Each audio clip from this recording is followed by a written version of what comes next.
नमस्कार मित्रों, आज हम यूजीसी नेट पेपर 2 हिंदी विषय के पाठ्यक्रम के अंतर्गत जो यूनिट है हिंदी कहानी, वहाँ पे एक कहानी है कोसी का खटवार। उस कहानी को पढ़ेंगे और कहानी के अंत में परीक्षा के दृष्टिकोण से जो भी महत्वपूर्ण प्रश्न है वो भी देखेंगे। तो आइए कहानी शुरू करते हैं। कोसी का खटवार। इस कहानी को लिखा है शेखर जोशी ने। अभी खप्पर में 1/4 से भी अधिक गेहूं शेष था। खप्पर में हाथ डालकर उसने व्यर्थ ही उल्टा पलटा और सक्की के पातों के वृत्त में फैले हुए आटे को झाड़कर एक ढेर बना लिया। बाहर आते आते उसने फिर एक बार और खप्पर में झांककर देखा, जैसे यह जानने के लिए कि इतनी देर में कितनी पिसाई हो चुकी है, परंतु अंदर की मिकदार में कोई विशेष अंतर नहीं आया था। खसखस की ध्वनि के साथ अत्यंत धीमी गति से ऊपर का पथ चल रहा था। घट का प्रवेश द्वार बहुत कम ऊंचा था। खूब नीचे तक झुककर वह बाहर निकला। सर के बालों और बाहों पर आटे की एक हल्की सफ़ेद परत बैठ गई थी। खंभे का सहारा लेकर वह बुदबुदाया, जा सल्ला, सुबह से अब तक 10 पसेरी भी नहीं हुआ। सूरज कहाँ का कहाँ चला गया है। कैसी अनहोनी बात अनहोनी तो है ही। आकाश में कहीं बादलों का नाम निशान ही नहीं। अन्य वर्षों अब तक लोगों की धान रोपाई पूरी हो जाती थी, पर इस साल नदी नाले सब सूखे पड़े हैं। खेतों की पिछाई तो दरकिनार बीच की क्यारियाँ सूखी जा रही है। छोटे नाले गूलों के किनारे के घाट महीनों से बंद है। कोसी के किनारे है गुसाई का यह घाट, पर इसकी भी चाल ऐसी कि लड्डू घोड़े की छाल को मात देती है। चक्की के निचले खंड में छिछर की आवाज़ के साथ पानी को काटती हुई मथानी चल रही थी। कितनी धीमी आवाज़। अच्छे खाते पीते वालों के घर में दही की मथानी इससे ज़्यादा शोर करती है। इसी मथानी का वह शोर होता था कि आदमी को अपनी बात नहीं सुनाई देती, और अब तो भले नदी पार कोई बोले तो बात यहाँ सुनाई दे जाए। चप चप चप। पुरानी फैजी पोत को घुटने तक मोड़कर गुचाई पानी के गुल के अंदर चलने लगा। कहीं कोई सुराख निकास हो तो बंद कर दे, एक बूंद पानी भी बाहर न जाए। बूंद बूंद की कीमत है इन दिनों। प्राय आधा फलांग चलकर वह बांध पर पहुंचा।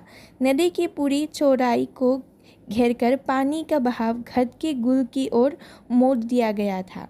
किनारे की मिट्टी घास लेकर उनसे बांध में 1-2 स्थान पर निकास बंद किया और फिर गुल के किनारे चलकर घाट पर आ गया। अंदर जाकर उसने फिर पातों के वृत्त में फैले हुए आटे को बुहार कर डेयरी में मिला दिया। खप्पर में अभी थोड़ा बहुत गेहूं शेष था। वह उठकर बाहर आया। दूर रास्ते पर एक आदमी सर पर पिसान रखे उसकी ओर जा रहा था। गुसाई ने उसकी सुविधा का ख्याल कर वहीं से आवाज़ दे दी, हे हो, यहाँ लंबर देर में आएगा। 2 दिन का पिसान अभी जमा है, ऊपर उमेद सिंह के घट में देख लो। उस व्यक्ति ने मुड़ने से पहले एक बार और प्रयत्न किया। खूब ऊँचे स्वर में पुकार कर वह बोला, ज़रूरी है जी, पहले हमारा लंबर नहीं लगा दोगे? गुसाई होठों ही होठों में मुस्कुराया। साला कैसे सीखता है, जैसे खट की आवाज़ इतनी हो कि मैं सुन न सकूं। कुछ कम ऊंची आवाज़ में उसने हाथ हिलाकर उत्तर दे दिया, यह ज़रूरी का भी बाप रखा है जी, तुम ऊपर चले जाओ। वह आदमी लौट गया।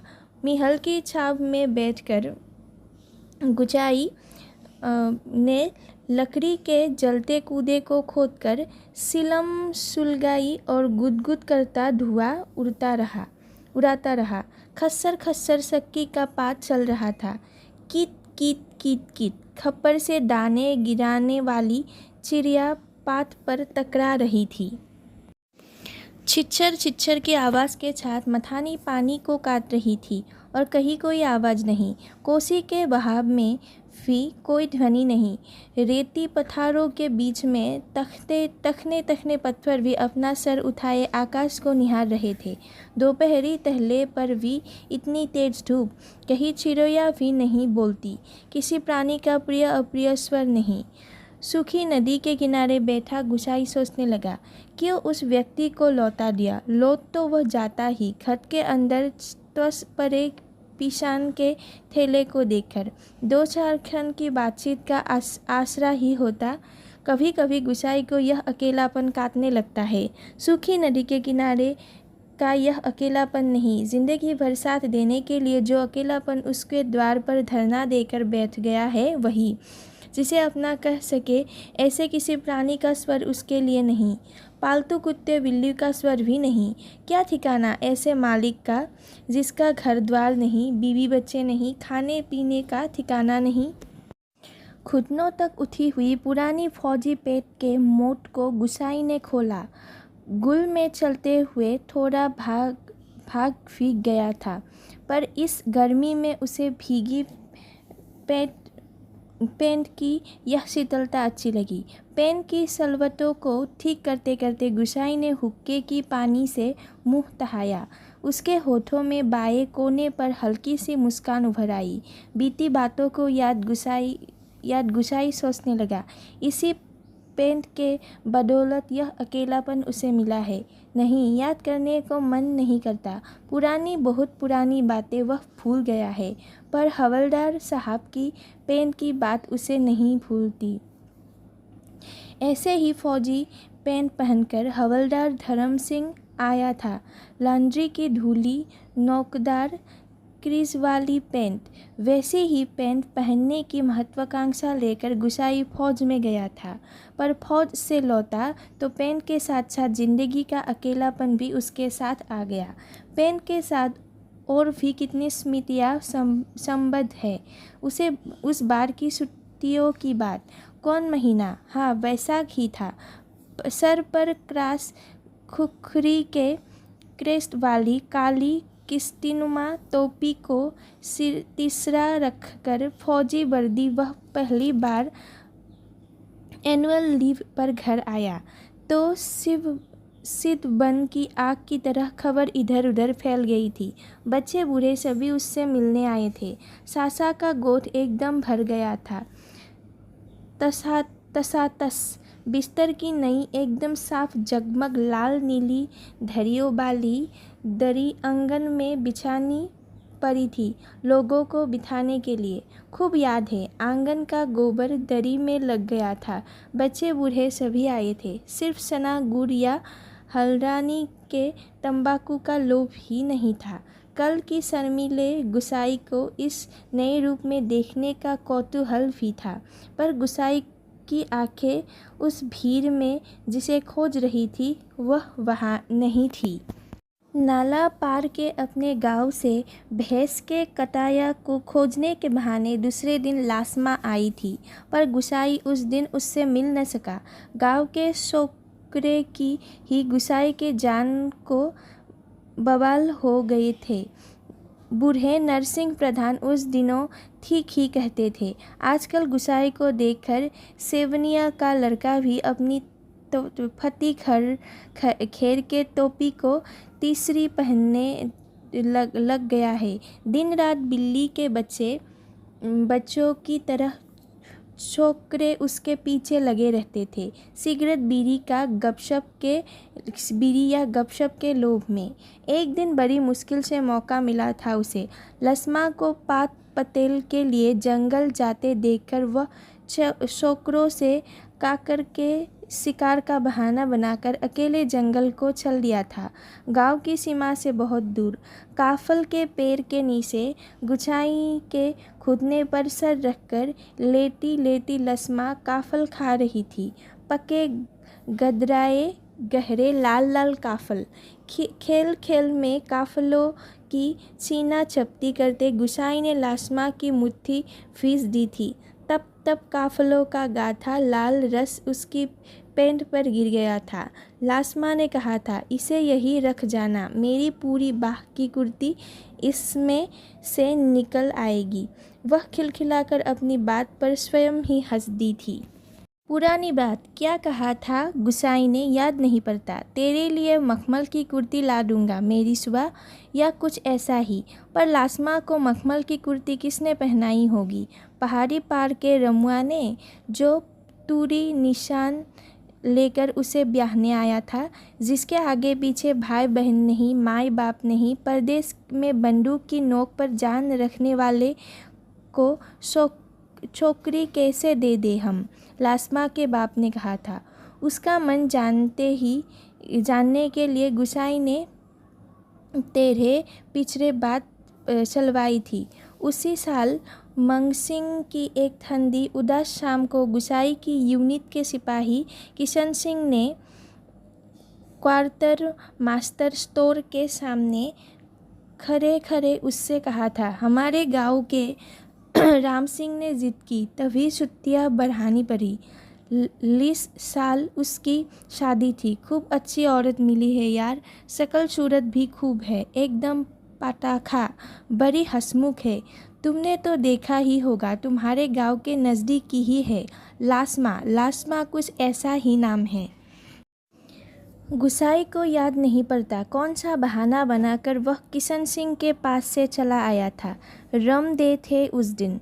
हमेशा आधा पेग लेने वाला गुसाई उस दिन पैसी करवाई थी, मलेरिया प्रिकॉशन न करने के अपराध में।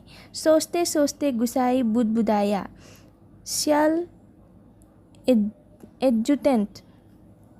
गुसाई सोचने लगा, उस साल छुट्टियों में घर से विदा होने से एक दिन पहले वह मौका मिलाकर लासमा से मिला था। गंगना थज्जू की कसम, जैसा तुम कहोगे मैं वैसा ही करूँगी। आँखों में आंसू भरकर लासमा ने कहा था। बरसों से वह सोचता आया है, अभी लासमा से भेंट होगी तो वह अवश्य कहेगा कि वह रंगनाथ का जागर लगाकर प्रायश्चित जरूर कर ले। देवी देवताओं की झूठी कस्में खाकर उन्हें नाराज़ करने से क्या लाभ? जिस पर भी गंगनाथ का कोप हुआ वह कभी फल फूल नहीं पाया। पर लासमा से कब भेंट होगी यह वह नहीं जानता।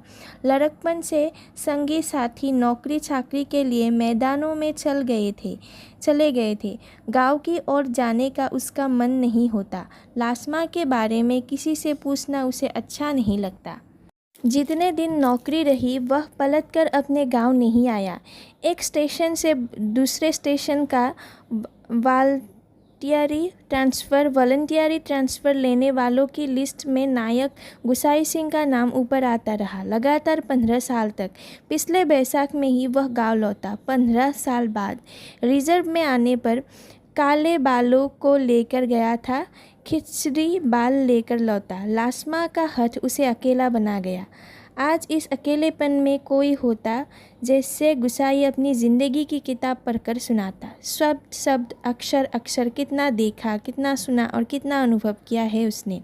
पर नदी किनारे वह तपती रेत, पंचक्की की खतर-पतर और मिहल की छाया में ठंडी सिलम की निष्प्रयोजन गुड़गुड़ाता गुसाई, और चारों ओर अन्य कोई नहीं, एकदम निर्जन, निस्तब्ध, सुनसान। एकाएक गुसाई का ध्यान टूटा।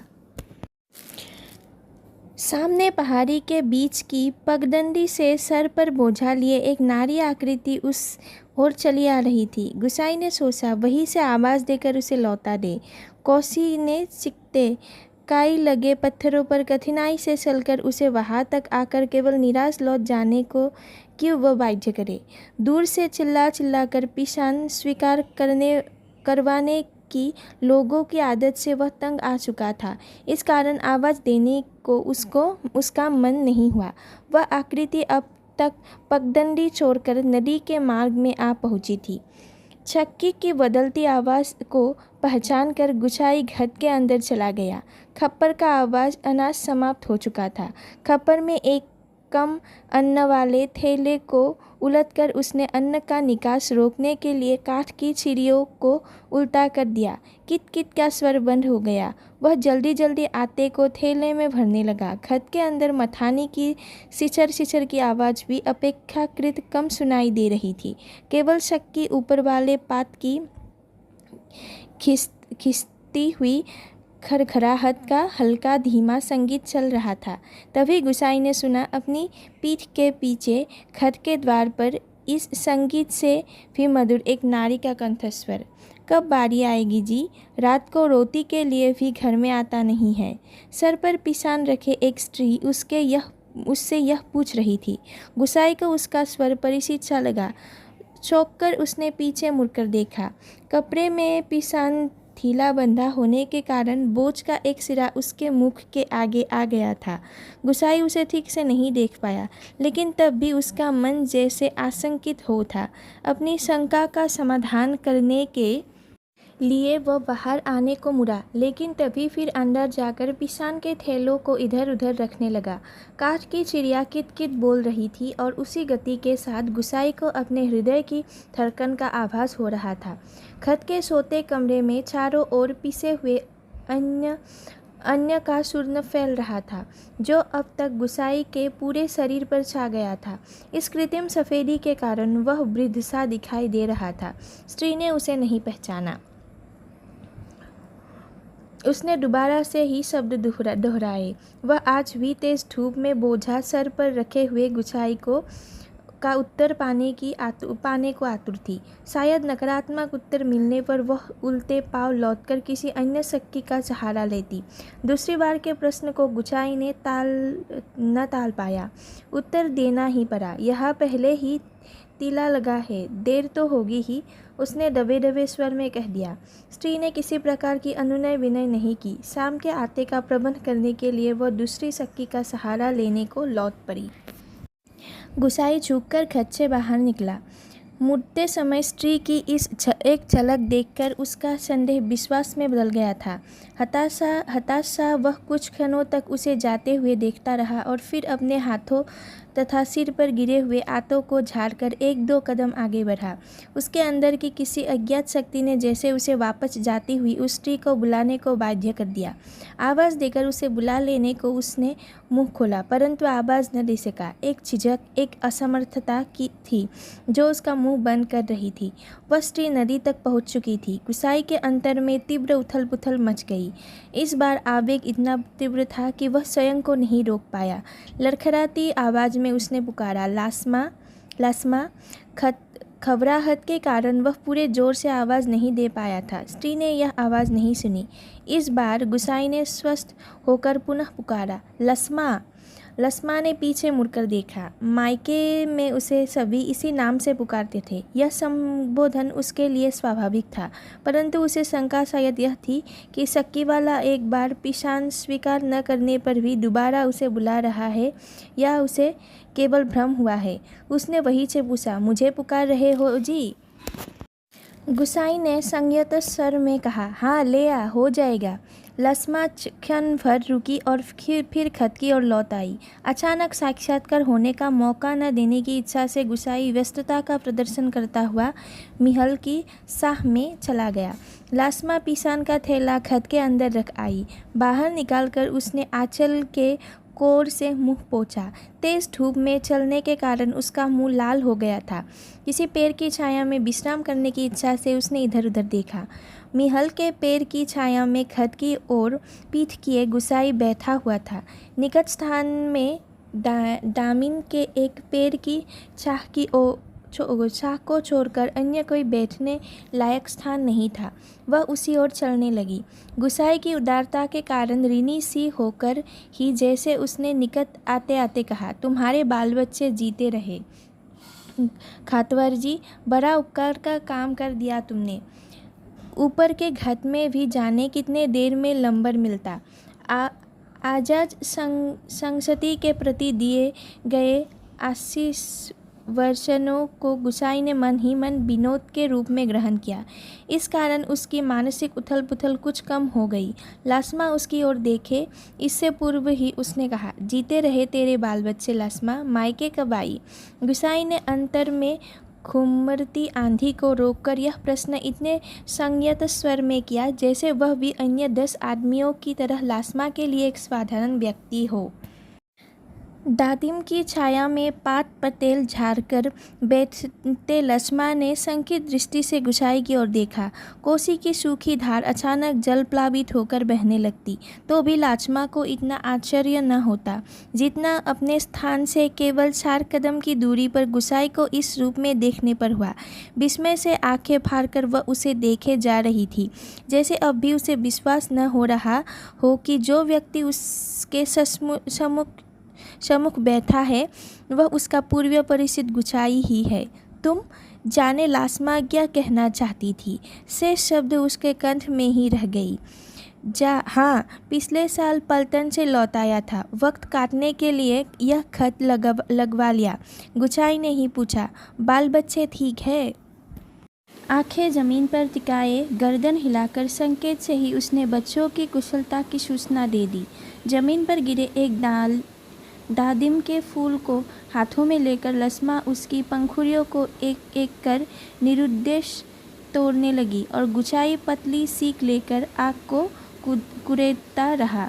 बातों का क्रम बनाए रखने के लिए गुसाई ने पूछा, तू अभी और कितने दिन मायके ठहरने वाली है। अब लास्मा के लिए अपने को रोकना असंभव हो गया। तब वह सर नीचा किए आंसू गिराने लगी। सिसकियों के साथ साथ उसके उठते गिरते कंधों को गुसाई देखता रहा। उसे यह नहीं सूझ रहा था कि वह किन शब्दों में अपनी सहानुभूति प्रकट करे। इतनी देर बाद सहसा गुसाई का ध्यान लास्मा के शरीर की ओर गया। उसके गले में सरेऊ सुहाग चिन्ह नहीं था। हतप्रभ सा गुसाई उसे देखता रहा। अपनी व्यवहारिक अज्ञानता पर उसे बहुत झुंझलाहट हो रही थी। आज अचानक लास्मा से भेंट हो जाने पर वह उन सब बातों को भूल गया जिन्हें वह कहना चाहता था। इन क्षणों में वह केवल मात्र श्रोता बनकर रह जाना चाहता था। गुसाई की सहानुभूतिपूर्ण दृष्टि पाकर लास्मा आंसू पोंछती हुई अपना दुखड़ा रोने लगी। जिसका भगवान नहीं होता उसका कोई नहीं होता। जेठ जेठानी से किसी तरह पिंड चुराकर यहाँ माँ की बीमारी में आई थी, वह भी मुझे छोड़कर चली गई। एक अभागा मुझे रोने को रह गया है, उसी के लिए जीना पड़ रहा है, नहीं तो पेट पर पत्थर बांधकर कहीं डूब मरती। जंजाल कत्ता। यहाँ काका काकी के साथ रह रही हो? गुसाई ने पूछा।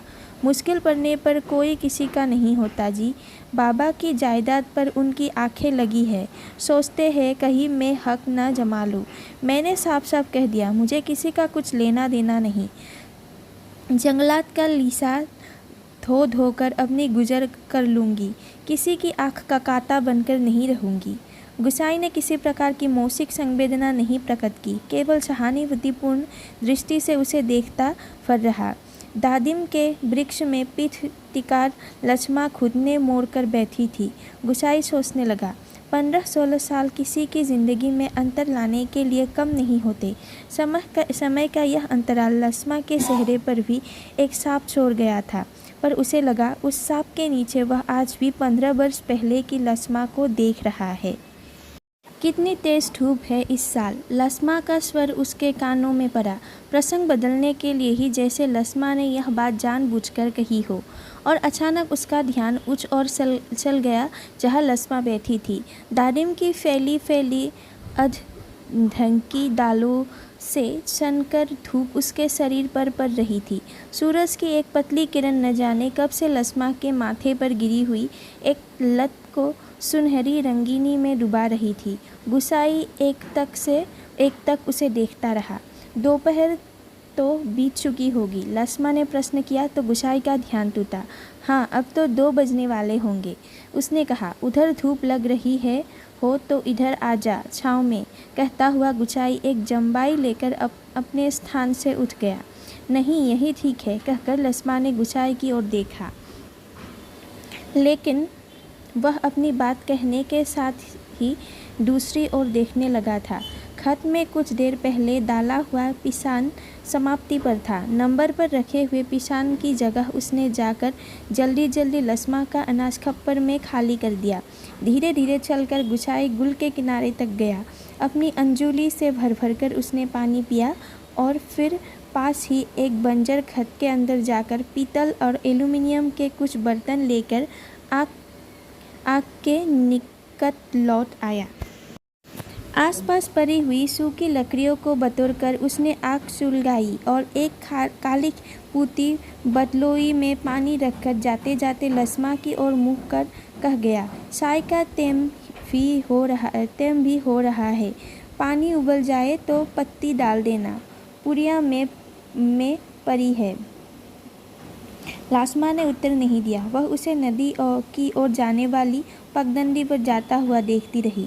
सड़क किनारे की दुकान से दूध लेकर लौटते लौटते गुसाई को काफ़ी समय लग गया था।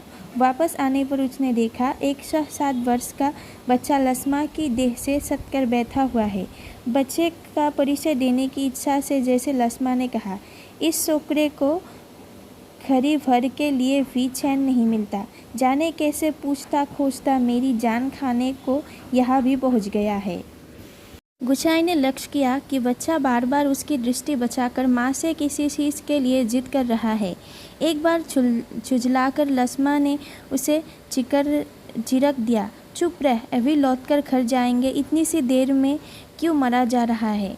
चाय के पानी में दूध डालकर गुसाई फिर उसी बंजर खत में गया।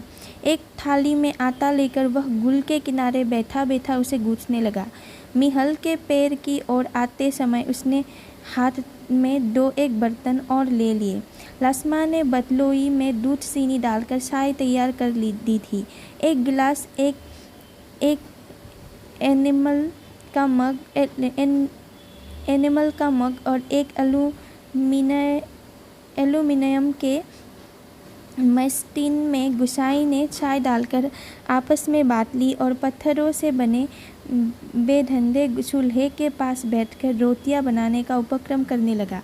हाथ का चाय का गिलास ज़मीन पर ठिकाकर लस्मा उठी। आटे की थैली अपनी ओर खिसकाकर उसने स्वयं रोटी पका देने की इच्छा ऐसे स्वर में प्रकट की कि गुसाई ना न कह सका। वह खड़ा खड़ा उसे रोटी पकाते हुए देखता रहा। गोल गोल डिबिया सरीखी रोटियां चूल्हे में खिलने लगी। बरसों बाद गुसाई ने ऐसी रोटियां देखी थी जो अनिश्चित आकार की फौजी लंगर की चपातियों का स्वयं उसके हाथ में बनी बेंडोल रोटियों से एकदम भिन्न थी। आटे की लोई बनाते समय लस्मा के छोटे छोटे हाथ बड़ी तेजी से घूम रहे थे। कलाई में पहने हुए चांदी के कड़े जब कभी आपस में टकरा जाते तो खन खन का एक अत्यंत मधुर स्वर निकलता। चक्की के पात पर टकराने वाली काठ की चीरियों का स्वर कितना निराश हो सकता है, यह गुसाई ने आज पहली बार अनुभव किया। किसी काम से वह बंजर खत की ओर गया और बड़ी देर तक खाली बर्तन डिब्बे को उठाता रखता रहा। वह लौटकर आया तो लस्मा रोटी बनाकर बर्तनों को समेट चुकी थी और अब आटे में चने हाथों को धो रही थी। गुसाई ने बच्चे की ओर देखा। वह दोनों हाथों में चाय का मग थमे थकथकी लगाकर गुसाई को देखे जा रहा था। लस्मा ने आग्रह के स्वर में कहा, चाय के साथ खानी हो तो खा लो, फिर ठंडी हो जाएगी। मैं तो अपने टाइम से ही खाऊंगा। यह तो बच्चे के लिए स्पष्ट कहने में उसे झिझक महसूस हो रही थी, जैसे बच्चे के संबंध में चिंतित होने की उसकी चेष्टा अनधिकार हो। नाना जी, वह तो अभी घर से खाकर ही आ रहा है। मैं रोटियां बनाकर रख आई थी। अत्यंत संकोच के साथ लस्मा ने आपत्ति प्रकट कर दी। यूँ ही कहती है, कहाँ रखी थी रोटियां घर में? बच्चे ने रुआनी आवाज़ में वास्तविक व्यक्ति की बातें सुन रहा था और रोटियों को देखकर उसका संयम ढीला पड़ गया था। चुप! आंखें ततेर कर लस्मा ने उसे डांट दिया। बच्चे के इस कथन से उसकी स्थिति हास्यास्पद हो गई थी। इस कारण लज्जा से उसका मुंह आरक्त हो उठा। बच्चा है, भूख लग आई होगी, डांटने से क्या फ़ायदा। गुसाई ने बच्चे का पक्ष लेकर 2 रोटियां उसकी ओर बढ़ा दी, परंतु माँ की अनुमति के बिना उन्हें स्वीकारने का साहस बच्चे को नहीं हो रहा था। वह ललचाई दृष्टि से अभी रोतियों की ओर, कभी माँ की ओर देख रहा था। गुसाई के बार बार आग्रह करने पर भी बच्चा रोटियां लेने में संकोच करता रहा तो लस्मा ने उसे झिझक दिया। मर, अब ले क्यों नहीं लेता? जहाँ जाएगा वही अपने लक्षण दिखाएगा। इससे पहले कि बच्चा रोना शुरू कर दे, गुसाई ने रोटियों के ऊपर एक टुकड़ा गुड़ का रखकर बच्चे के हाथ में दे दिया। भरी भरी आंखों से इस अनोखे मित्र को देखकर बच्चा चुपचाप रोटी खाने लगा और गोसाई कौतुकपूर्ण दृष्टि से उसके हिलते हुए होठों को देखता रहा। सोते से प्रसंग के कारण वातावरण में एक तनाव सा आ गया था, जिसे गुसाई और लस्मा दोनों ही अनुभव कर रहे थे। स्वयं भी एक रोटी को चाय में डुबाकर खाते खाते गुसाई ने जैसे इस तनाव को कम करने की कोशिश में ही मुस्कुराकर कहा, लोग ठीक ही कहते हैं, औरत के हाथ की बनी रोटियों में स्वाद ही दूसरा होता है। लस्मा ने करुण दृष्टि से उसकी ओर देखा। गुसाई हो होकर खोखली हंसी हंस रहा था। कुछ साग सब्जी होती तो बेचारा एक आधी रोटी और खा लेता। गुसाई ने बच्चे की ओर देखकर अपनी विवशता प्रकट की।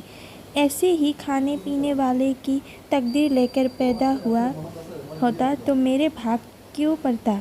2 दिन से घर में तेल नमक नहीं है। आज थोड़े पैसे मिले हैं, आज ले जाऊंगी कुछ सौदा। हाथ से अपनी जेब टटोलते हुए गुसाई ने संकोचपूर्ण स्वर में कहा, लास्मा ने जिज्ञासा से उसकी ओर देखा। गुसाई ने जेब से एक नोट निकालकर उसकी ओर बढ़ाते हुए कहा, ले, काम चलाने के लिए रख ले, मेरे पास अभी और है। परसों दफ्तर से मनी ऑर्डर आया था। नहीं जी, काम तो चल ही रहा है। मैं इस मतलब के से थोड़े कह रही थी, यह तो बात चली थी तो मैंने कहकर लस्मा ने सहायता लेने से इनकार कर दिया। गुसाई को लस्मा का यह व्यवहार अच्छा नहीं लगा। रूखी आवाज़ में वह बोला, दुख तकलीफ के वक्त ही आदमी के काम नहीं आया तो बेकार है। श्याला, कितना कमाया, कितना फूका हमने इस ज़िंदगी में, है कोई हिसाब? पर क्या फ़ायदा, किसी के काम नहीं आया, इसमें एहसान की क्या बात है। पैसा तो मिट्टी में है साला, किसी के काम नहीं आया तो मिट्टी एकदम मिट्टी। परंतु गुसाई के इस तर्क के बावजूद भी लस्मा अड़ी रही। बच्चे के सर पर हाथ फेरते हुए उसने दार्शनिक गंभीरता से कहा, गंगानाथ दाहिने रहे तो भले बुरे दिन निभ ही जाते हैं जी। पेट का क्या है, खत के खप्पर की तरह जितना डालो कम हो जाए। अपने पराये प्रेम से हंस बोल दे तो वह बहुत है दिन काटने के लिए। गुसाई ने गौर से लस्मा के मुख की ओर देखा। बरसों पहले उठे हुई ज्वार और तूफान का वहाँ कोई चिन्ह शेष नहीं था, जब वह सागर जैसे सीमाओं में बनकर शांत हो चुका था।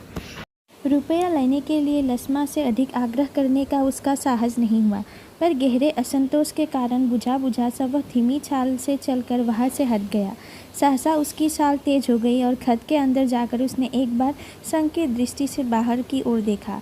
लस्मा उस ओर पीठ दिए बैठी थी। उसने जल्दी अपनी निजी आटे के 3 से 2-2.5 सेर के करीब आटा निकालकर लस्मा के आटे में मिला दिया और संतोष की एक सांस लेकर वह हाथ चलता हुआ बाहर आकर बांध की ओर देखने लगा।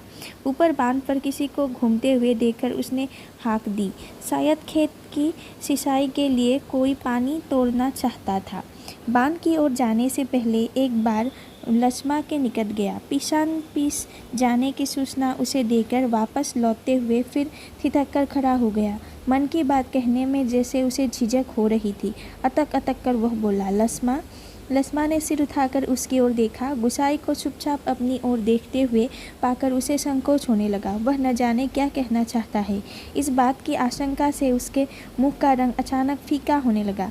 पर गुसाई ने झिझकते हुए केवल इतना ही कहा, कभी 4 पैसे जुड़ जाए तो गंगानाथ का जागर लगाकर भूल चूक की माफ़ी मांग लेना। पूत परिवार वालों को देव देवता के कोप से बचा रहना चाहिए। लस्मा की बात सुनने के लिए वह नहीं रुका। पानी तोड़ने वाले खेतिहार से झगड़ा निपटा कर कुछ देर बाद लौटते हुए उसने देखा, सामने वाले पहाड़ की पगडंडी पर सर पर आटा लिए लस्मा अपने बच्चे के साथ धीरे धीरे चली जा रही थी। वह उन्हें पहाड़ी के मोड़ तक पहुँचने तक के बांधे देखता रहा। खत के अंदर काठ की चिड़िया अब भी किट किट आवाज़ कर रही थी। सक्की का पात खिस्सर खिस्सर चल रहा था और मथाने की पानी काटने की आवाज़ आ रही थी और कहीं कोई स्वर नहीं, सब सुनसान निस्तब्ध। यहाँ पे कहानी समाप्त होती है।